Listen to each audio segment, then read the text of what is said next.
We're gonna go ahead and get ourselves on our way to a ban crops. Make sure you get your Hand of the Gods.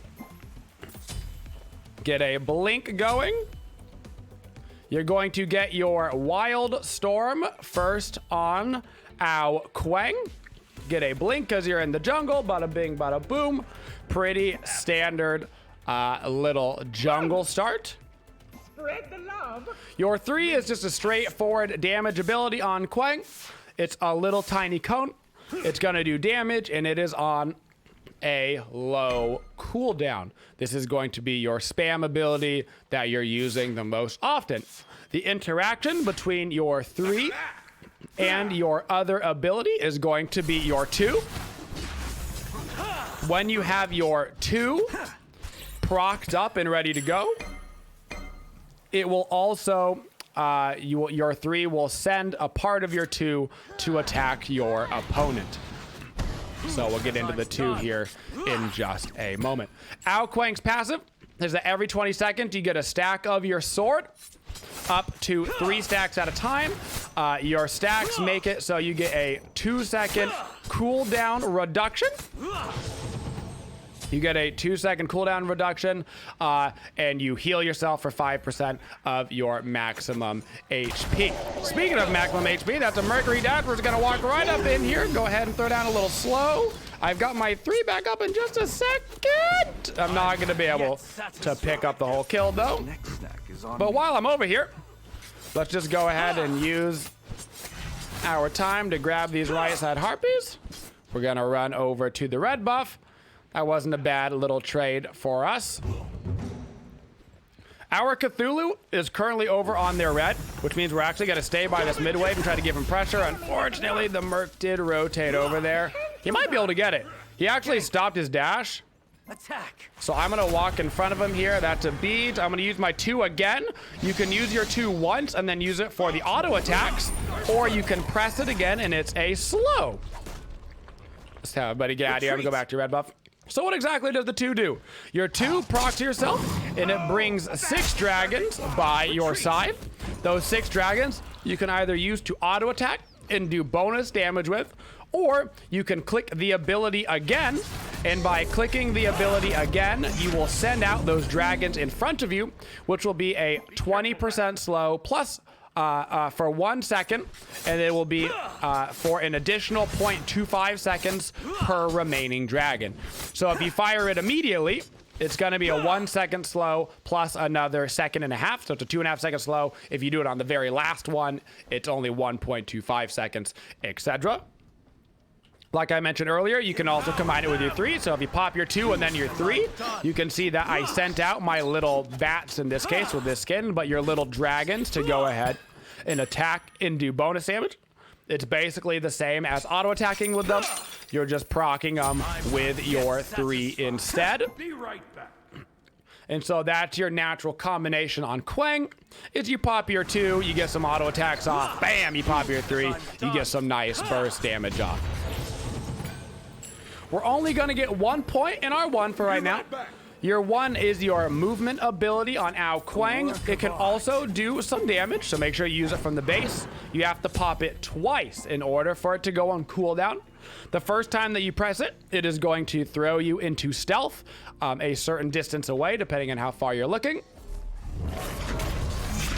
The second time that you click it, it is going to explode the illusion, which is going to do that damage on the location that your illusion is. So not where you are, but where your illusion is. So right there, that is where you pop it. You press it again, it pops it, it does damage. You can pop it instantly in order to do damage to the person that you're fighting, but when you pop it, you also take yourself out of stealth. So if you're using it to run away, you're probably not going to pop it immediately because you don't want to take yourself out of stealth. If you're using it in the middle of the fight, you want to pop it immediately to get the damage off because you don't care about the stealth portion. Your 1 will not proc your Dragon Call. You won't get that bonus damage. You won't like send them with a dragon on their noggin. We have now hit level 5 on Kuang. At level 5, you grab your ultimate. This is an execute. This ability is an execute as long as the target is below the standard execute threshold of 30%. It will execute them. Now, you don't have to only use this ability as an execute. It is also a giant knock-up, so you can use it defensively as well to try to peel somebody off of yourself if you're trying to get away. You can use it for the CC defensively. And it also does do some base damage. So only like 90 right now, plus a little bit of scaling. But it does do some base damage, even if they're not in the range of the execute. When you go up into the execute, after you've successfully completed it, you will also be on top of a dragon, on a bat, whatever you're playing. And if you land back down on top of somebody with your targeter, you will also do damage that way. Okay. This is a great opportunity to use the ulti. Ulti executes my target. I land back down. I get that landing damage onto the person. You can use the Kuang ulti as a very large movement ability as well. Oftentimes what you'll see is that somebody gets a kill on Kuang. They utilize the execute, and then you fly really far away, almost to another lane, in order to begin a rotation already. So that way you can quickly like gank somebody in mid lane and then fly over to duo, and then you get there really, really fast so they don't expect you to come over. It should be noted that Kuang, unlike a lot of the other, in fact, pretty much every other execute I can think of in the game, Kuang ultimate is beadsable. It is beadsable. So compared to a Achilles or a Thanatos, where beadsing doesn't do you any good, where you have to Aegis the execute, on Kuang, you use the beads in order to counter the execute. There is basically a little stop. You use your execute. There's a little animation that plays. If they beads during that little grabbing animation, you will not throw them up into the air. The ability will go on cooldown, and that will just kind of be that. So keep that in mind. Pay attention to your enemies and their actives. The Mercury over in that fight in solo lane had used his beads in order to get the Nike disarm off of him so they could try to kill Nike. And because of that, I knew that his beads were down so that I could walk up and execute him no problemo. Be right back. I'm gonna bait a little back here. I'm just gonna kind of want to fight this guy actually.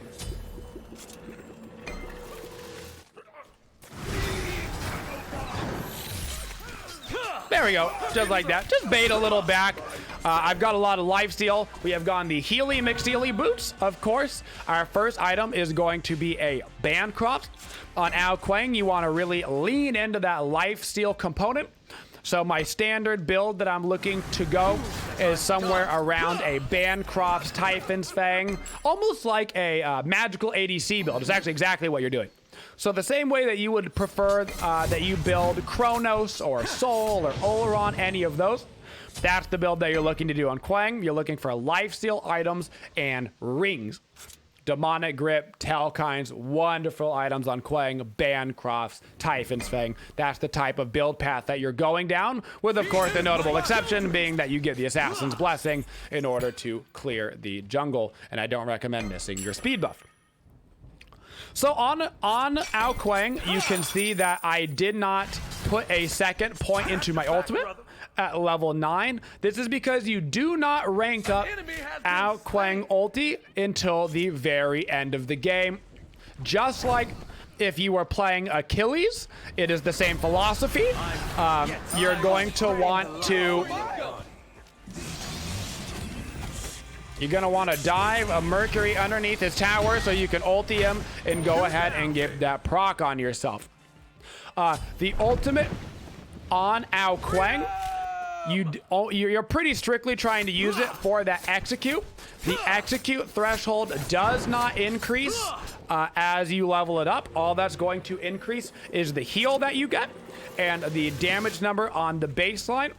It's still okay to level up because of the heal that you get. When you ulti somebody in Kuang, you heal for a percentage of your maximum health that is separate from your passive, where you're also healing for a percent of your maximum health.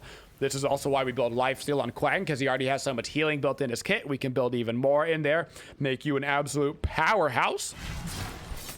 For the most part, what I recommend on the build order for Kuang, you're going to get your 3 max out first, then you're going to max out your 2, then optionally you can either max out your 1 or your ultimate 3rd, and then you get the other one.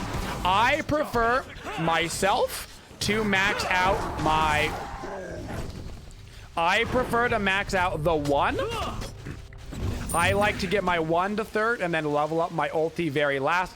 I like the extra base damage on my 1 for team fighting. But that can be up to you, whether you want to go 3-2-4-1 or 3-2-1-4.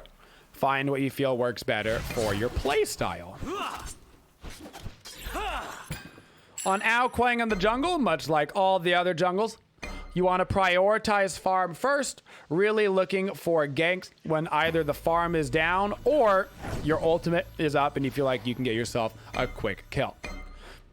Something we should mention about the Kuang is that you can pop your 2 inside of stealth. So I will show you in a second. Oh, that was actually really close to being good. What I'm going to do here is just try to get my ulti off on the Mercury. I get myself up in the air. I'm going to wait for Sobek to come out of this and then land on him to make sure I don't take that damage. And now I'm going to head back out right now. Don't land yourself in some damage. You can stay in the air for several seconds on Kuang. I don't know exactly how long. I would say you could probably stay in the air for like 4 seconds, somewhere around there. So you can take your time before you come down and land. But I want to show you what I was mentioning beforehand while I'm on my way to the Gold Fury. So you can use your stealth. You stay in stealth for 5 seconds. I can pop my 2, so that way it is up when I'm coming out of stealth, so I can immediately get into the gank. Your 2 has a little animation on it, so if you press it right when you're about to come out of stealth, you're actually going to waste some auto-attacking damage time. The one thing you want to be concerned about is it's basically like... Think of it as Morrigan 1. When your Morrigan presses her 1, even when she's in stealth, you still hear her, right? Same thing with Kuang 2. You still hear him even when he's in stealth doing it. So if you click your 2 right by somebody when you're in stealth, they have that audio cue to recognize that they're about to get ganked. So preferably try to use it in the jungle before you're going in to do your gank. It lasts for 10 seconds. That's a very long time. You can get it off farther away from them so they don't hear the audio cue. Your middle tower is under attack. At this point, we're just running around in the jungle, farming our absolute brains out. Kuang is extremely good at doing objectives. The Sobek 100% heard me, but the Kukulin didn't hear me from the audio cue on the 2, so I can walk over, get a nice quick little kill on him. Kuang is a very, very good objective shredder. I might be able to kill this guy with my ulti. I'm going to be able to. I know Sobek doesn't have beads. He's the support. I don't got to worry about that. I'm going to use my ulti to fly really far away. Try to get myself over towards the mid lane. I'm going to use my stealth just to sneak back behind the Scylla. See if she dashes right to me in stealth, and he does. Sometimes you just got to be patient and you want to wait for people to come to you. There was no way for her to hear my stealth out in the jungle, so I waited patiently for her to dash right into my own mouth.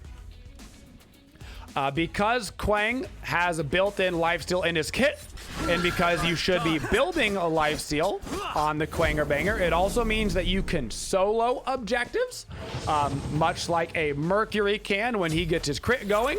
When a Kuang gets his when a Kuang gets his lifesteal going, you can start soloing objectives like the Gold Fury, like the Pyromancer.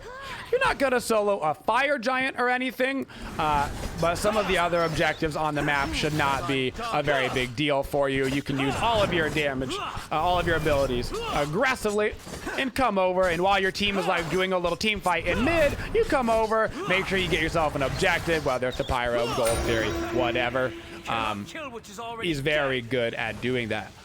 I got the Demonic Grip third, so that way I would have the penetration built in my kit, just in case anybody started going particularly tanky. They do have a Sobek and a Kuang, so a good bit of frontline. Now I'm gonna kind of do a little reverse action here, and I'm gonna go back and grab my Typhon's Fang. I'm gonna try to help out my friend here. If I had just a little bit more mana, that would have been a great example, actually.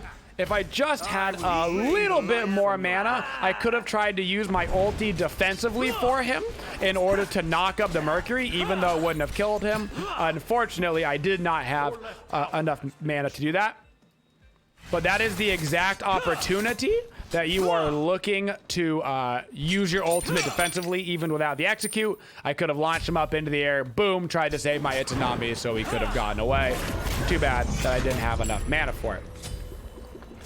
Now that we're here at the very end of our leveling, we're going to be throwing the points into our ultimate. Like I said, the damage part of this isn't really relevant. At the top, the landing damage is relevant. That's a relevant section, and so is the heal. But the most important part is simply that execute, which is why you level it either third or fourth. In the team fight, you're playing Kuang just like you would a Morrigan. You're trying to be a little stealthy boy, and you're looking for pickoffs. He may be a mage, but you play him kind of like an assassin, almost Loki-esque. I don't want to say that because Loki's so gross. But you're looking around the back line. You're trying to burn somebody down really quick. And if you manage to burn them down, and you get your ulti off on them, then you have a really, really easy, safe getaway away from the fight. It's one of the reasons why he can position himself so aggressively, is because he does have that that ultimate that can just get him out of trouble immediately. I'm gonna use my stealth to catch back up to the Sobek. If I land my 3, I'll be able to get in range of the ult. The ultimate does have a little bit of a lunge on it, so it'll reach slightly farther than it seems. I used my 2 immediately right there. You can see I didn't use any of my auto attack on that Mercury. I popped my 2. I had all the dragons built up. I immediately popped it again in order to slow him, to make sure that he was in range of my 3, so I could just do a big fat burst on top of him instead of having to wait for those auto attacks getting an auto range. Heading back over to the old Fire Giant. This is where Kuang loves to be. I'm gonna let this guy start it for me. Pop your 2. Make sure you're using your 2 as the auto attacks, not as the ability burst. When you're doing the Fire Giant, you'll get way more damage out of the ability when you auto attack all the way. I can use my 1 and have it ready here to secure. Pop it again. Keep it there to secure. So what I did right there is I popped my 1. I know my 1 has a big fat burst damage on it, almost 500 damage. The second that I stealth, I just immediately started left clicking again. So it took me out of stealth, but it keeps your 1 there. Then I waited for the Fire Giant to get low in HP. Pop the 1 again. Bada bing, bada boom. We've secured ourselves a Fire Giant, even though we're an Kuang. Still is ulting out of that. I'm not going to chase. I'm just going to go back and start doing the Primal Fury. Your 2 does do way more damage when you use the dragons as an auto attack instead of the ability. The ability is really either to do one of the following things. You want to use your 2 immediately and pop it again when you need to slow somebody to get in range of the rest of your abilities to kill them. Or you use your 2 when you are trying to burst somebody down at the very end of their HP. Or the third situation, when somebody, it's kind of like the second one, when somebody's running away and you can use it to finish them off. Either way. I'm gonna look for this Kukulin. So I'm gonna go ahead and stealth. I'm gonna pop my 2 here. Scylla showed up right for me. I can use my 2 once again to slow her. I can throw myself all the way over on the left-hand side of the map to go put pressure on the AMC, spread the map out. I'm gonna pop my 2 to have it on me because I want to blink on this AMC. Now I'm gonna get ready to go aggressive here. I put myself in auto attack range so that way I can get the most damage out of that. I'm gonna use my 1 to clear all of those creeps and get the lifesteal off of them. And then I'm gonna head back over to the mid lane in order to help out my team. You also do a pretty decent damage as far as magical characters go to Phoenixes. Feel free to auto-attack Phoenixes. I'm going to switch my efforts over to the Kukulin now. Use my 2, auto-attack him down. Go ahead and slow the Sobek with the last little bit of my... the last little bit of my 2 right there. I'm going to dive for this Sobek under tower. Should be able to put him down, no problem. There we go. At this point, we need to be more careful. We've got 2 dead. I can lifesteal up really hard. If you take a lot of damage, go ahead and back it right on up. You can get yourself to a camp. You can see how quickly I just healed up to max.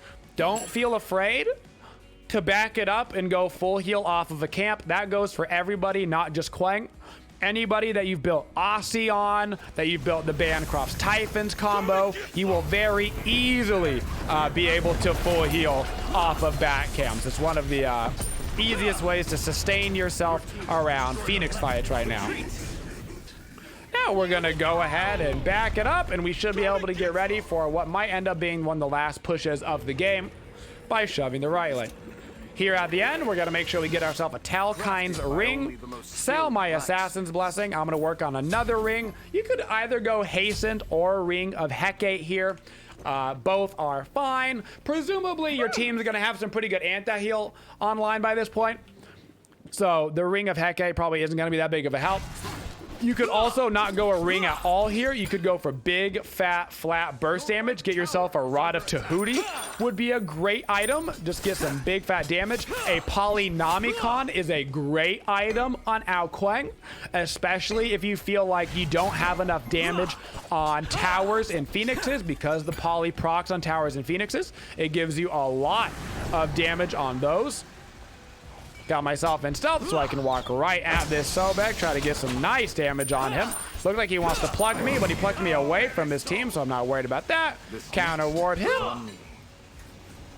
Get ready to go aggressive again. Pop my 2 even before the stealth around the corner. I know Kukulin's got to be here. Pop my 1 so I can start getting that cooldown. Slow him right on down. Hit him with that. Hit him with the ulti. He used his beads. I'm gonna just do a little tiny blink to get in range of him. And now we can go get set up for the Fire Giant. Attack Fire Giant. If I had a poly, I would have been able to burn this tower way faster. If I'm gonna get poly on Kuang, I don't like it really before a 5th or 6th item. I wouldn't get it any earlier than that. Sometimes I see people get poly really early, like 2nd, 3rd items. Poly is the most effective when you already have a bunch of power. So the later in the game you get it, the better it's really gonna be, and the more effort you're gonna see out of it. Their AMC is just shoving that lane over there. That's fine. We're gonna get ourselves the Fire Giant, shove right down the right lane, and we should be able to put this game away. This is exactly how you want an Ao Kuang game to go. He is a little snowball reliant right now. Like I said, he doesn't particularly he's not like super meta right now, and because he's not super meta, not because he's bad. He's actually a quite good character. His kit is very strong. It's just that assassins are so good in the jungle right now, particularly since the buff of Golden Blade. We're gonna see more and more prominence of auto attack junglers like Mercury, so you have to keep that in mind. But with the right team comp, especially if you need a magical damage jungler on your team, absolutely feel free to pick out Kuang. He's one of my favorite magical junglers right now, if you have to. And that is how you go ahead and play the Kuanger banger, guys. little tips and tricks for you. You probably won't go 20-0 your first time, but maybe your second time when you play him.